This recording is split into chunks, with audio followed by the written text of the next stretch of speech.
In this video, I'm going to talk about a very important topic that is honestly in my heart. Because if we have to be honest, there are multiple aspects that allow businesses to get to multiple 7 and 8 figures. And this one thing I can almost guarantee you, and I know for a fact based on my experience and speaking to hundreds of businesses, is something that typically multiple 6 figures and entry level 7-figure businesses just don't really think about. Okay, so I'm going to tell you exactly what it is in just a second. But with no further ado, let's get into it. It's going to be a little surprise. I'm not going to disguise this in the intro. I'm just going to let you continue seeing the video because it's easier to explain. Okay, let's get into it.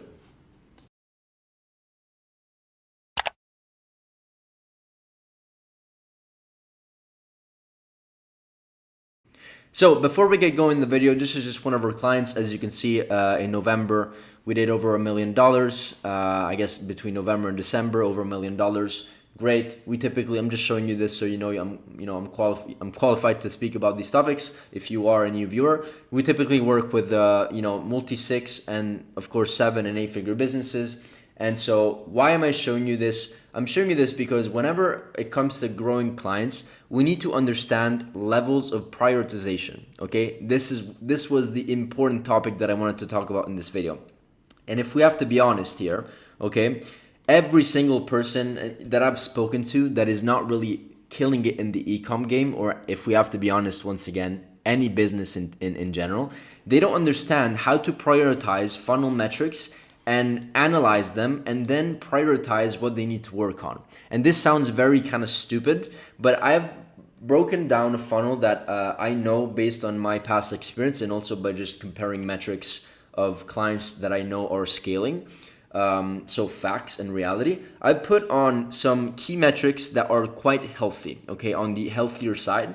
So we can kind of understand and go through them and tweak them and kind of bring you through good scenarios, bad scenarios. And at the end, what's the goal of this video? The goal is this video is to break down a funnel, understand where the bottlenecks are so that we can go all in and put all of our resources where it actually matters, because there's nothing worse than going through a business and growing a business and you're putting your resources and time in the wrong places and at the wrong time. Okay, and so it's just like, it's so important, it's so stupid, and not stupid, but it's so like such a topic, let's just say, everybody could speak about, but people don't actually speak about it, which pisses me off. And so I did a video about it. So we need to understand where the problems lie. So let's take a business that's doing probably, let's just say, between $500 and $1 million a month.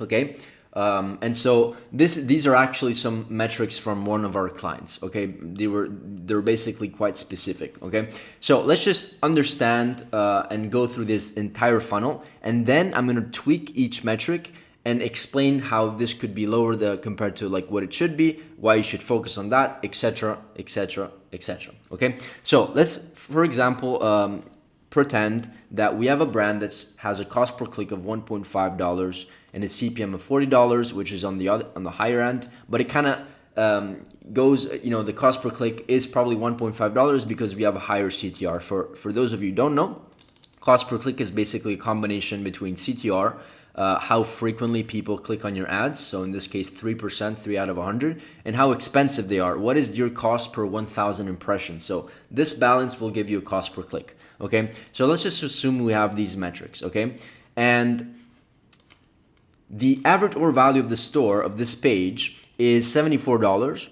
Okay, and there's a load speed of 1.7 seconds, which is actually quite good. And once again, I'm going to bring you through this entire funnel so that you understand what these metrics are entirely, and then we can break down what potential issues could be and then tweak the metrics. Now let's assume that the opt-in rate is 7%. Okay, so for every 100 people that hop on the page, that stick around for at least 30-40 seconds, which is when the pop-up goes up, 7%, 7 people out of 100 actually give you their email, which is really, really important. Okay, and by the way, this is just a random funnel that of course is from Boom by Cindy Joseph, a great brand doing multiple 8 figures, but is just to show you the funnel stages. Okay, now let's just assume that out of 100 visitors that visit the page, the website, the landing page, the offer, whatever you want to call it, 10% actually add to cart. And then from these 10%, 50% of those, so let's just say 100 people come into the funnel, 10 of those 100 people, which is 10%, add to cart, 50%, so out of the 10 that added to cart, only 5% initiate the checkout, and then out of those, 3% actually complete, 60% from here, from this stage, actually buy. So that's essentially 5. So 3 out of 5, that's 3. So 2 out of these 5 people just leave, and 3 actually complete the purchase and buy. So this gives us a conversion rate of 3%. If we combine a 10% add to cart, and by the way, like these metrics that I'm going you through, it's a good opportunity for you to see what is considered healthy, because sometimes we don't really know what's considered healthy, and at least proportion wise. And you know, scaling, we don't know what we need to fix. So if this is, of course, let's just say this is the beauty company, right? Of course, if you're in the apparel industry, you're gonna have different metrics, right? But typically, you can always understand proportions. An example of proportion is multiplying the average order value with the conversion rate. Typically, a proportion that we have in mind that we know for a fact works when we scale is having it around $200. So in this case, 70, let's just say 70 times 3 is over $200, right? 210, 220 dollars in this case. So very, very healthy.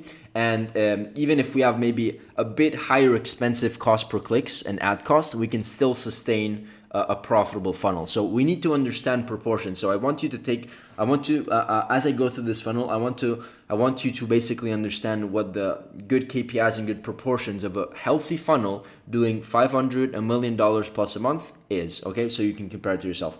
And take rates over here are 15%. These are basically post-purchase upsells. So after they go through checkout, how many people take upsell number 1, how many people take upsell number 2, and how many people take a downsell, right? So in this case, the client is basically 15%. So one in 6 people, or 1 in 7, I forgot what the percentage is, basically buy the first upsell.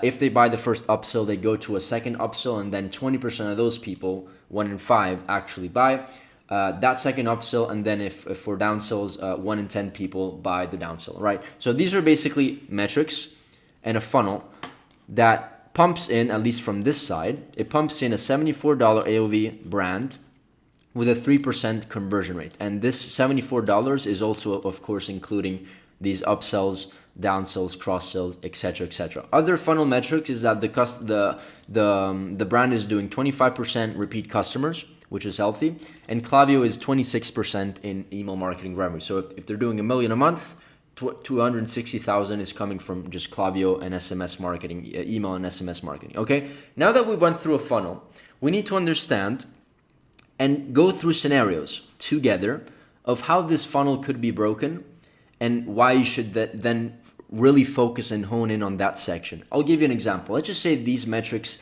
are the same. And instead of having a $1.5 cost per click, because let's just say your CPMs, very, very expensive industry like skincare or something like that, are high, and so it's hard to bring them below $40 as an example. But your CTR is just like 1.5, which is still it's better if you have around 2, but it's still low compared to the high CPM. So you have expensive ad costs, but your CTR is not is not high enough to sustain that. So because of this, your cost per clicks go from 1.5 to $2.3 or $2.4, let's just say. This will give you a lower ROAS. So if you're in a scenario where you have low ROAS, meaning, or maybe it's not low, but it's not sustainable, you're maybe breaking even, you're not able to go through that profitable kind of like, zone, or it's unprofitable, you have like below 1 or something like that, you need to look and have an understanding. So if this is your scenario and you're going through a situation where these are the funnel metrics, meaning your average order value is still $74 and your conversion rate is $3, I don't know why, but many people are like, oh, let me test an advertorial. Like, why would you test an advertorial if your funnel at this, I'm not saying don't test an advertorial, because it could be an amazing opportunity to increase this kind of conversion rate or proportion between conversion rate and average order value. I'm not saying don't do that, but put it on the side for a second and try to understand where the problem actually lies. So in this case, the problem is that $2.4 is not sustainable for your ad cost, for your margins, for your break-even points. And so you need to make better ads. So hone in and 10x. Of course, you always need to hone in on ads. That's a never-ending process that you should never stop. But particularly in this scenario, you need to try to put your ad costs down, because then you're not gonna have a profitable funnel. Okay, so try to understand whether it's the angle, whether it's the creative. Perhaps get your best winning angle and try to pump in new creative concepts to increase that CTR, because maybe the creative concept is just not interesting enough. Maybe you're just doing image ads, or you're doing like a UGC type of video that doesn't have good hooks, that doesn't have a good, essentially storyline to it, and it's just not engaging, and you have a low CTR, right? So all these things you need to put into consideration when it comes to studying this, right? So you understand my point. This is where the focus should be, right?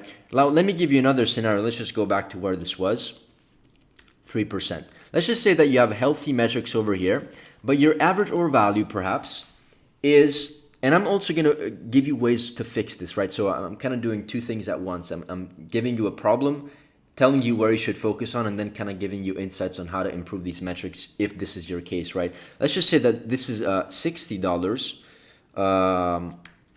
$60, and your conversion rate is 2%. So if we multiply the two, 60 times 2, that's 120, the proportion, right? At least 200, that's the ideal, but we are at 60 times 2, 120. Let's also say that the page speed over here is 3 seconds or 3.5 seconds. So this is quite high. So if it takes, there's a statistic that says if it takes more than 3 seconds to essentially load the page, you're gonna lose quite. I'm not sure exactly the statistic, but you're gonna lose the majority of your consumers, of your visitors. Sorry, let's just say it's 4 seconds to round it up. So with these metrics and with these stats, this is where you're getting. Now, of course, keep doubling down what you're doing here, but this is of course where you should focus on. Let's just say you're achieving a break-even point because you have decent cost per clicks. They're not high. You maybe even have a bit lower, so like 1.3, let's just say, whatever, 1.3, 1.4, and 1.5. But these are just the metrics that are killing. Of course, now what you should focus on here is these metrics. So landing page, you should focus on offer, you should focus on load speed. These are the things that you should focus on. Okay, 100%. And by the way, like when it comes to conversion rate, we need to understand what the problem is within the conversion funnel. Okay, we need to understand that. So this could, I'll give you an example of like page speed. Let's just say that the first page kind of like page that loads is 4 seconds, which is a lot. So perhaps the problem here is that they go on the page, but not a lot of people add to cart, because there's that drop off of people that just can't load the page, or it can, but they're just not they're ready for it because they're impatient, which are most consumers are. And so instead of that, it's like 5%, right? So out of 5%, 5 people, right? And then these metrics are the same. We went from like a 3% conversion rate. Now it's probably 1.5, just to keep numbers easy. I decreased, the 10%, it went down to 5%. So now the conversion rate, just because of that, is 1% or 1.5%. Now, we need to understand what the problems of the funnels are. So in this case, okay, load speed, we did a load speed test. Now we brought it back to 1.7. Amazing. This goes back to 10, right? And this goes back to 3. So immediately we dissected what the problem was. And now from $120 proportion, $120 proportion, because it was 2%, we went from $60 to times 3, which is 180. So we're getting closer to the $200 kind of ideal proportion, minimum ideal proportion for scale to happen, profitable scale to happen with kind of like these metrics, $1.5 cost per click, right? So these are make sense. Let me know if this makes sense, or if you have any questions in regard to this. Now, if the problem was also maybe another one, maybe and by the way, before talking about other things like these metrics over here, let me go through another example. How do we increase AOV? We increase AOV by working perhaps on these percentages. So maybe the $60 AOV is because we have a 3% take, a 5% take, and let's just say a 7% take. So these are very, very poor metrics. And look, based on my experience, if you can achieve a 15 to 20% take on these upsells, you should be able to see a 7 to 10% boost in your average order value. Like, you should be able to see that. So let's just say these were your metrics, right? And you're getting a conversion rate of $60 because of those metrics. work on these things. This is the first thing that I would work on.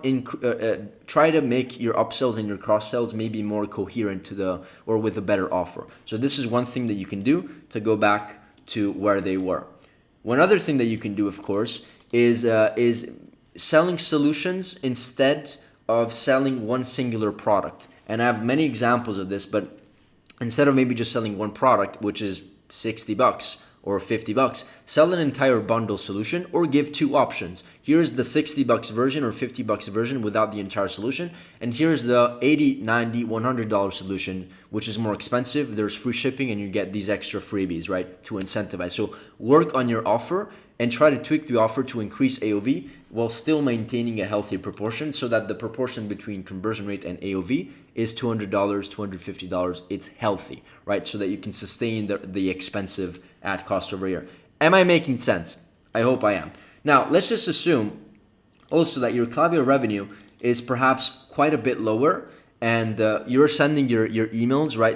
I'm not going to go through the entire problems of why maybe Klaviyo wouldn't work, etc. But it's also, we have to also consider that, if you have a 10% Klaviyo revenue percentage and you are maybe breaking even or you are making a bit of profit, let's just say as an example, going from 10% to 26%, you're adding like literally 15% in extra revenue, like that you would have never gotten before. So that alone can bring an unprofitable business to a profitable one, or a barely profitable business to a quite profitable one. So keeping this in mind, keep it in mind as you do your ads and scale your ads. Many times, what we do is that if our like ideal ROAS is like 2.5, we don't shut off ads if it's like 2.2 or 2.3, just because we know that there's other things throughout the funnel that we can achieve to recoup that 0.2, 0.3x ROAS that we lost on the front end, right? So we need to think strategically as well.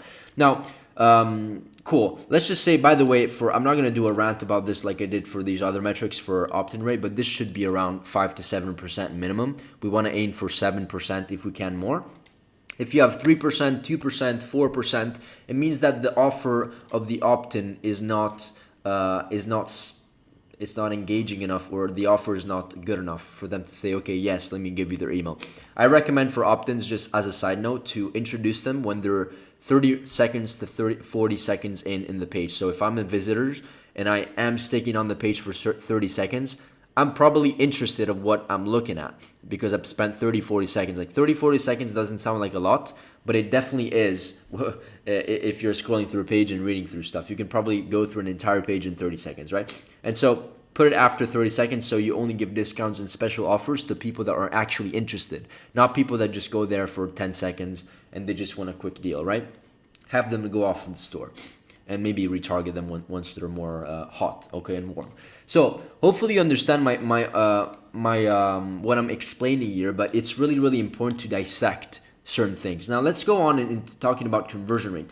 In this case, in many cases, we have some clients that have low conversion rate, but it's because of specific reasons within the landing page process to checkout process, okay? And so what typically happens is that what we've done for a client that basically had a 10% add to cart rate, but from people that went from add to cart to initiate checkout, they were basically just like 20%, or let's just say 25%, which is still going to bring down kind of like the conversion rate to 1.5% because we basically just cut in half a part of the conversion rate funnel, right?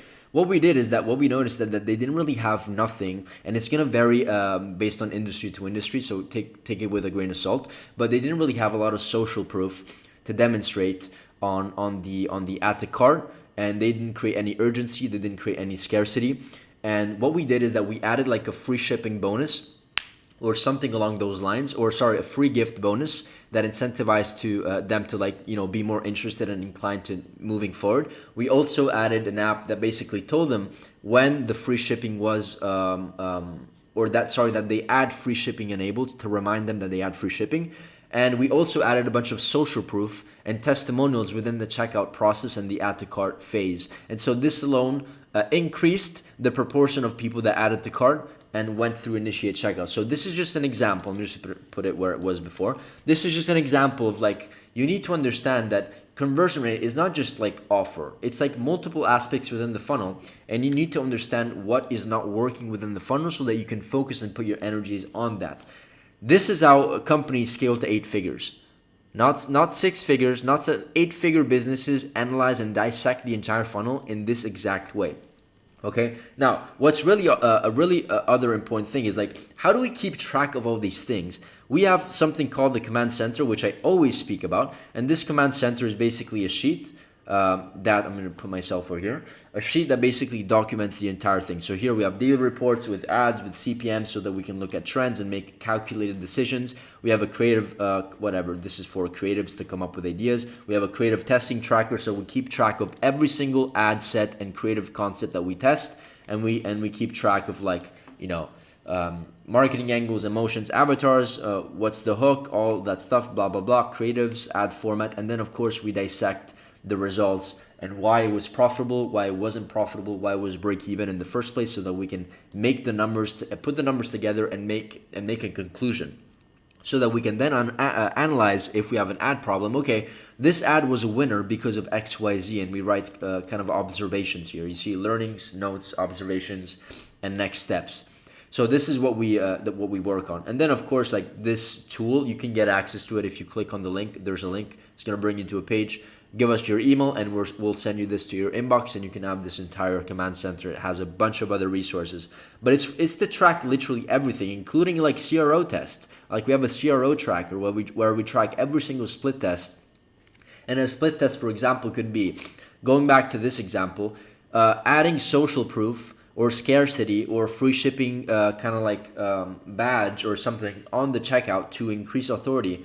Urgency, scarcity, social proof. Let's see if that works and increases conversion rate. So that's an example of a conversion rate optimization test that we would put in here as an hypothesis, and then try to see if it increases or improves the conversion metric. So in this example, in this test, the conversion rate, as you can see over here, went from 2.67% to 2.96% just because of one test, and it took us 7 days to validate. Right? So this is amazing. Like you should track everything. And the reason I'm showing you this is because you should track everything in order to make calculated decisions like this. Okay? Sure, you can look at the ad account. That's good to look at your ad account, but you should go deeper into learning why. Ask the why question multiple times. As before, like, why is it 3%? Is it because of the offer? Why is this 5% instead of 10%? Why is this 25% instead of 50%? Take these numbers as a benchmark so that you can come up and understand what is considered good and when running a profitable kind of like brand. Okay, these are good metrics, healthy metrics. Even these are healthy metrics. You want to aim for 25% repeat customers, 25 to 30% Klaviyo revenue, at least 20%. These are good numbers, okay? I hope this video was valuable. I know that it was a bit more different compared to others, but understanding the levels of prioritization is going to be detrimental for you to put your resource time and team's time, most importantly, into the things that actually matter to fix the problems.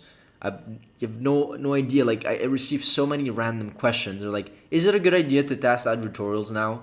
Like, you need to look at your funnel. Study and understand if it is. It's definitely, doing any test is a good idea. It's a great idea, but is it coherent to what your problem is in this current state of mind and not state of mind, it's state of the business, right? If you have a conversion rate problem, focus on the conversion rate problem to solve it, issue, right? Focus there. Don't do random stuff on your ads or just because somebody else did it, right?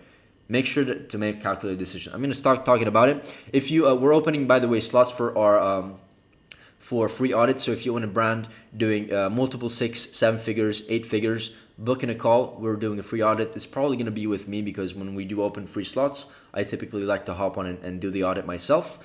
And if you're interested, hop in a call and then we can see if we can do something together, if we of course have availability for partnerships. Okay, hope to see you on the other side and see you in the next video. Bye.